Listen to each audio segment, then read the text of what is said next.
Isang paalala, ang video na ito ay ayon lamang sa aking sariling pananaliksik. Hindi ko nais na pilitin ang sino man na maniwala sa videong inyong matutunghayan. Kung hindi kayo kumbinsido sa mga impormasyon at taliwas ang inyong paniniwala sa kaalamang aking ilalahad, maaari kayong gumawa ng sarili ninyong pagsisiyasat para sa inyong kakontentuhan. Ang videong ito ay gabay lamang sa mas malalim na kaalaman at pag-intindi at hindi gawa ng isang profesional. Naniniwala ako na malaya tayong magbigay ng opinyon at suhestyon bilang malayang mamamayan ng Pilipinas. Maraming salamat po.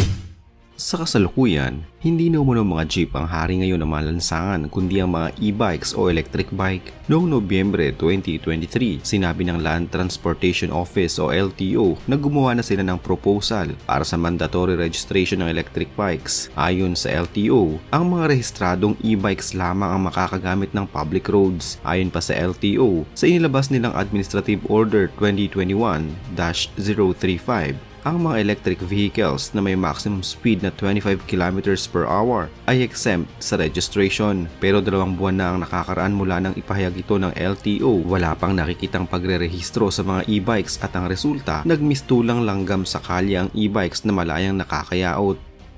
Ang matindi nito, ginagawa ng panghanap buhay ang e-bikes. Ginagamit ng service para sa mga estudyante at pinanghahakot ng mga paninda gaya ng gulay, prutas, bigas at kung ano-ano pa. At ang pinakadelikado, may mga menor de edad na nakapagmamaneho ng e-bikes at ang iba ay dinadala pa sa school. May pagkakataon na dinadala pa ang e-bike sa mall. Ang resulta, nakakadagdag pa ngayon sa bigat ng trapiko ang mga e-bike na tila wala namang pakialam kung nakakaperwisyo sila sa iba pang mga legal na motorista. Marami sa e-bike ang nasa gitna ng kalsada at walang pakialam na liliko kung kailan niya gusto. Nakapagtataka kung bakit hindi pa umaaksyon ng LTO sa mga naglipa ng e-bike.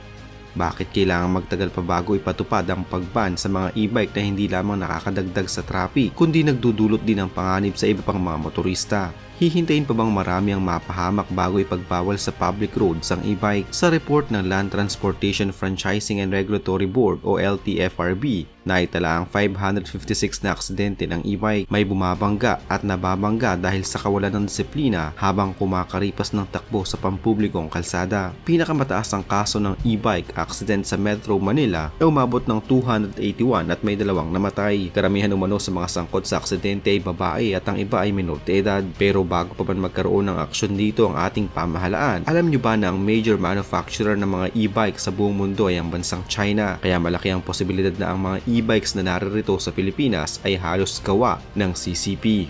Sa bansang China, otorisado at lisensyado ang paggamit ng mga EV o electric vehicles.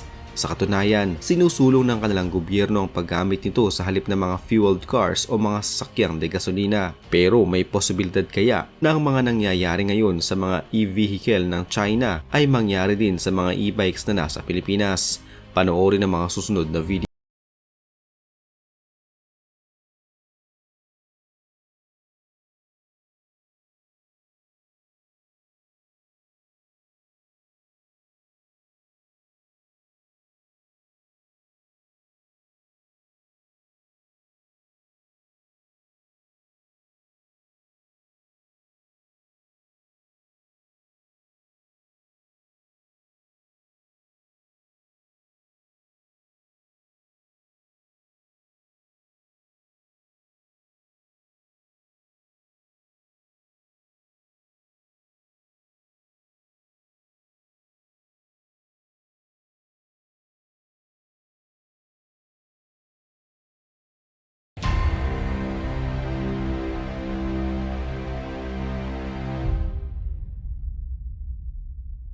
Ang mga videong ito ay hindi tagpo sa isang pelikula o hindi nakunan mula sa Ghost Rider.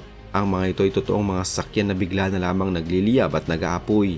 Kadalasan, habang ginagamit ito sa gitna ng kalsada o habang china-charge, ay bigla na lamang itong nagliliyab. At ang mas matindi pa ay kahit ang mga electric vehicle na nakasakay sa mga truck na dadalhin pa lamang sa mga tindahan ay bigla-bigla na lamang ding nagliliyab. Dahil sa electric vehicle ang mga ito, napakahirap apulahin ang apoy nito at walang ibang natitira sa mga ito matapos masunog kundi ang latang kaha nito.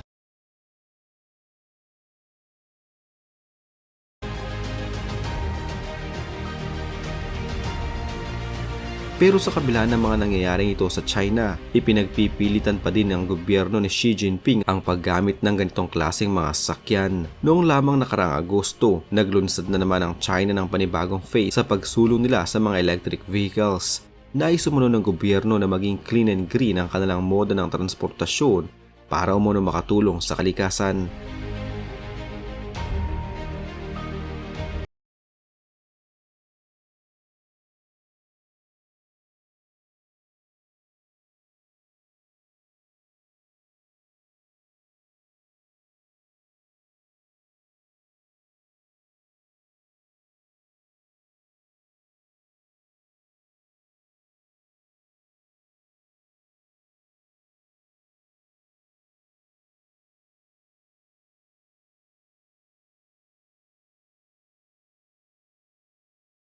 Taong 2023, umabot sa 33% ang insidente ng mga nasunog na electric vehicle sa China ayon sa ulat. Kung tutuusin, sa isang araw ay 8 electric vehicles ang bigla na lamang nagliliyab.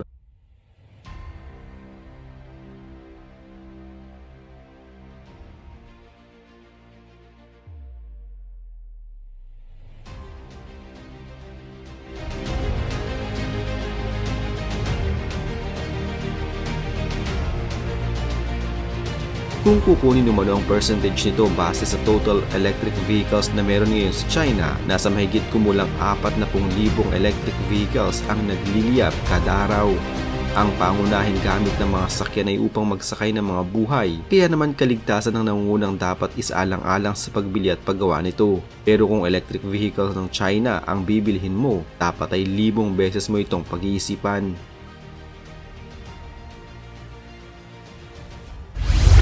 Pero ayon sa isang vlogger at aktivista na ito na nagsusulong ng paggamit ng mga EV, malaking tipid umano kung electric vehicles ang gagamitin ng publiko. Data from the National Fire and Rescue Department shows that in the first quarter of 2023, 18,360 fuel cars caught fire, compared to 640 new energy vehicles. But people don't focus on the 18,000 fuel car fires. They only care about the 640 electric car fires. Why do some say 8 electric cars catch fire every day? Because that number seems large, and it is significant. Right now, there are just over 10 million electric vehicles. But if that number reaches 100 million and the fires increase tenfold, the result will be shocking. That's why so many people are talking about this issue. But if we look at fire rates, the rate for fuel cars is 0.58 per 10,000, while it's 0.44 per 10,000 for new energy vehicles, which is actually lower. When an electric car catches fire, it becomes news, even if it's just one. Sa kabila ng pahayag na ito, maraming mga mamayan ng China ang nagsabing mali-mali umano ang mga datos na kanyang nabanggit at hindi umano ito ang updated version ng mga datos.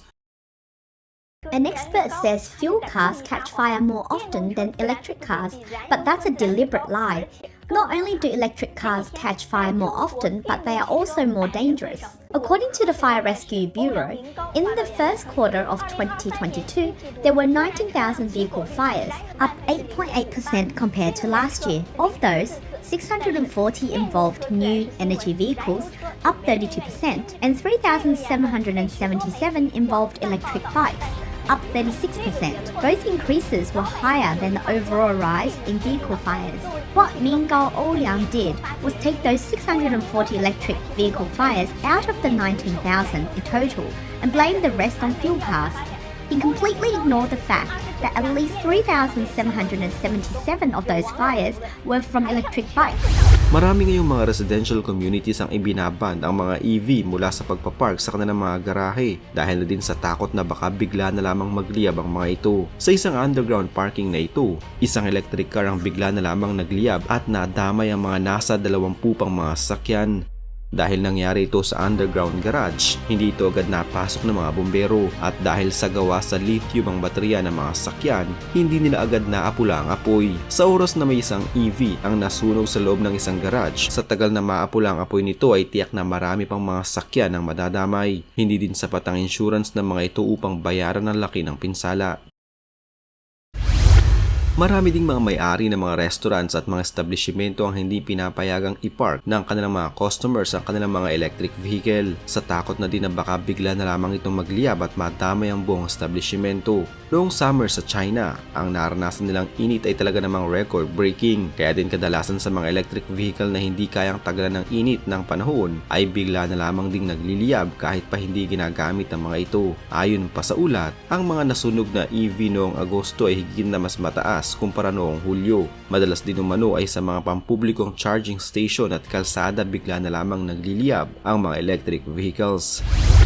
Pero ang mas higit na nakakabahala, gumagastos ng malaki ang gobyerno ng China upang i-promote ang mga electric vehicles sa publiko. Pero marami sa mga bagay na dapat isaalang-alang ang kaligtasan ng isang taong gagamit ng electric vehicle ay hindi pa din naman nila naisasaayos, kagaya na lamang ng mga charging station na kulang sa mga safety measures.